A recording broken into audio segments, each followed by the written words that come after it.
Hi guys, I'm Ms. Gastler, and in this video I'm going to talk to you about grading tests in Schoology. So this is a test that I have made in another video that I just finished, and I have some students in my class that took this test so that I can grade it, and so that's what we're going to look at. After your students have taken the test, let me show you this. So in your materials where you can see the test, when you click on it, it takes you to the test. Before any students take the test, the landing page when you get there is the questions. After students have taken the test, when you click on it, it will take you directly to the results page, which looks like this. The tests that have not yet been graded are blue.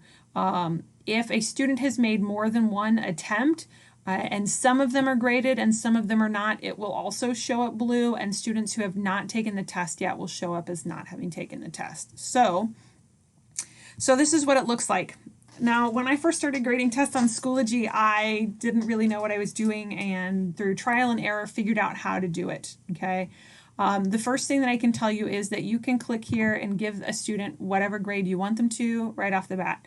But you have to hit save changes when you're done, or it does not save it, and then that clear override can undo it. It says pending review if there are questions that you need to grade. If it is 100% questions that Schoology can grade, multiple choice, matching, order, fill in the blank, true, false, then it will grade it for you. But any subjective questions that you put in there, like the fill in the blank can be, you can make some of the other ones as well. And the short answer, you have to grade those yourself. Now, when you click on this view attempts, seems like a great idea. I'm going to see what this student who happens to have my name did on this test. I can see how many attempts that they've done. It will show me how long it took them to take the test, when they took it, when they started it, and then a score if there is one. And then if I want to grade it from this thing, I can go to view edit. This is where you can unsubmit a test. If a student is using that lockdown browser that I like a lot, but a bunch of other teachers don't. I made a video on lockdown browser as well. This is where you can unsubmit to allow a student to go back in and finish it. And you can also delete the submission. If you have given your students a limited number of submissions and they want more attempts and you want to give them more attempts, you can delete some of their earlier submissions if they don't want to finish them. So, or if they want to, whatever. You can also change their score right here. And put in there the score without ever looking at the test if you, for some reason, know what the test is. An example of when that might happen is if a student transfers into your class and maybe you want to give them the full credit or something like that. I've done that before. And so I can go in and I can see this student's entire test. It will show me in one long page. If you are using the randomized order of test questions, in this page, your questions are going to show up in the order that you put them in the test. And so when a student says, look at question 6, it's probably not the same question 6. So having them tell you what the question was asking is much better. So what you'll see on this is all of the questions from one attempt. So this is like looking at one test. If you like to grade one test at a time from beginning to end, this is the page for you. When you're done grading, you have to hit save. When you look at this, it's not very obvious. You can change any of these numbers. You know what? This was a stupid question. I'm going to give this person 1 point, even though they clearly got it wrong according to my answer key. If you actually marked the answer key wrong, you just need to go back over here to questions and edit that question. It will automatically update that. Can't tell you how many times I've done that. It's fine. Here, I'm going to have to grade this question. This right here is the answer that the student gave me. This is the question prompt there. So they say, this is, let's say that they get all the points. I'm going to put a 1 here. Maybe I didn't like what they did, and so I want to give them part of the points. You can actually give them fractions, a decimal. I could give them 0.98 points, because I am crazy like that. And then I can give them that. And then if I want to, I can say, you know what, you left out something.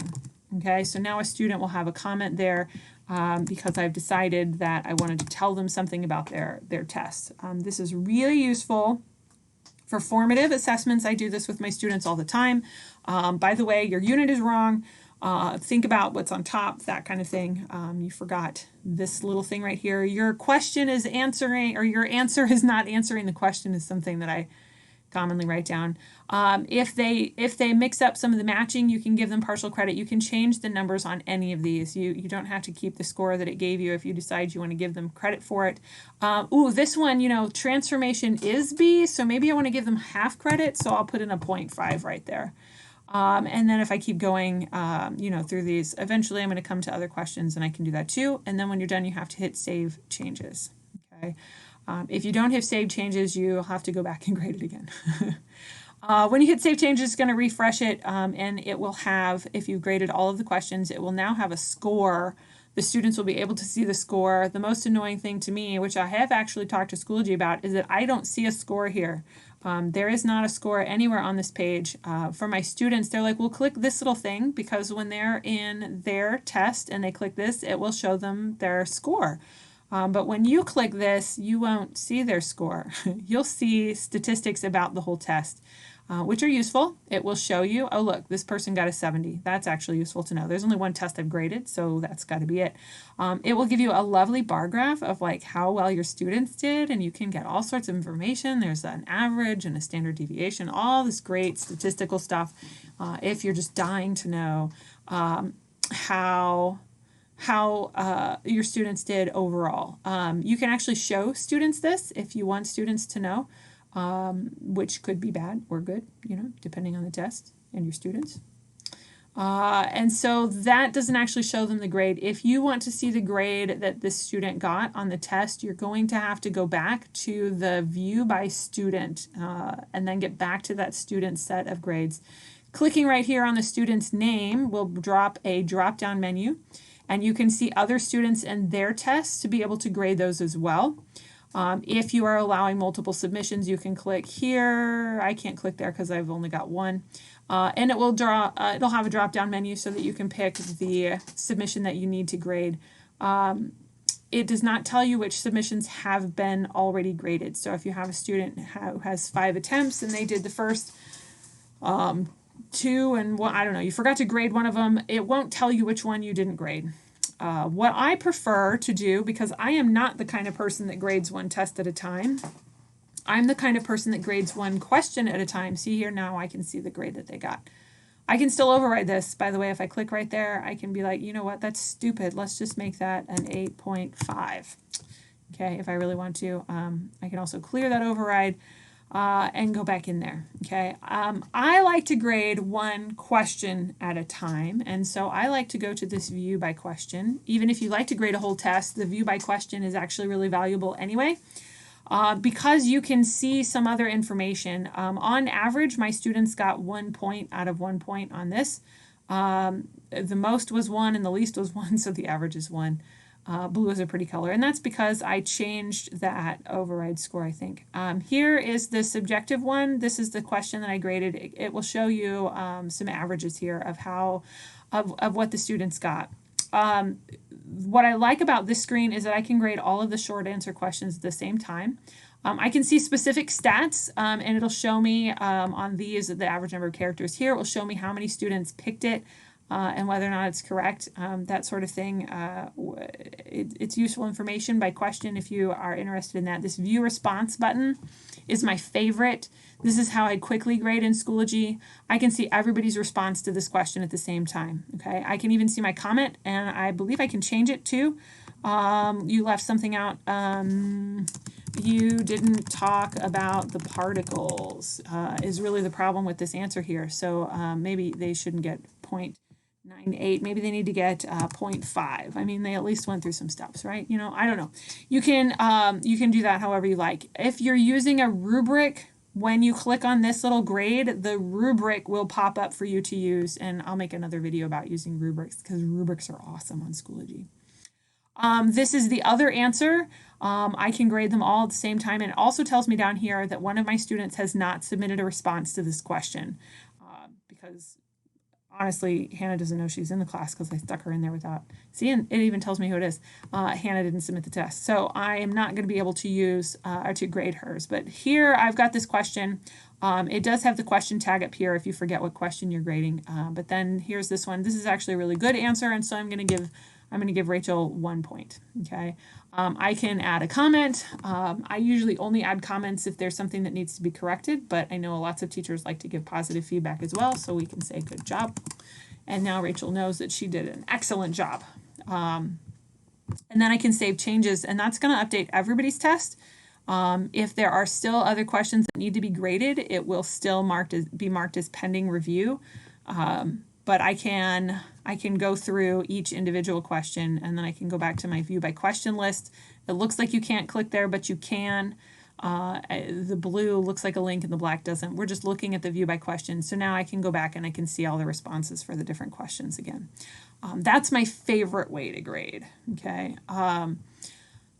Because I like to grade things at the same time. It makes me feel better. I feel like I'm more consistent in my grading when I do that. But if you're using rubrics, you don't have to worry about being all that consistent and grade one thing at a time. You could just grade one test at a time if you really wanted to, but that's completely up to you. You have the option to do either one. So I don't have any other tips for grading things. I know if you have your students submitting pictures, they'll show up on this response list and in that other one when you view it by student. You won't be able to see the individual score.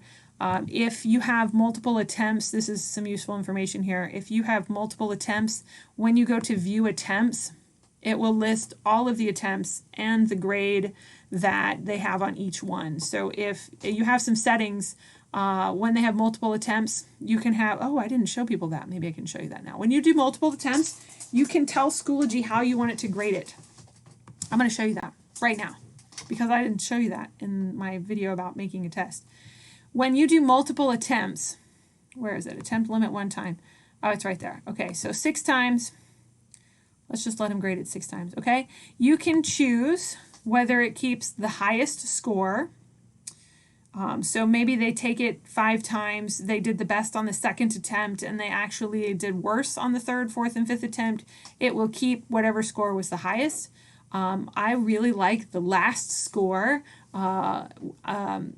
whatever they did the most recent. So if they did better on attempt 2 than 5, it's still going to keep number 5 as their grade. And you can also have it keep an average, so it will average all the attempts that they've ever done. I like the last score because, well, it's just fun. That's my favorite one. But then you can override that as much as you want to. And you can change it. Even after my students have taken an attempt, I can still come in here and I can change these things and make it different. Yeah, I think that's about it as far as grading goes. All right, well, that's it for grading tests on Schoology. Thanks for watching.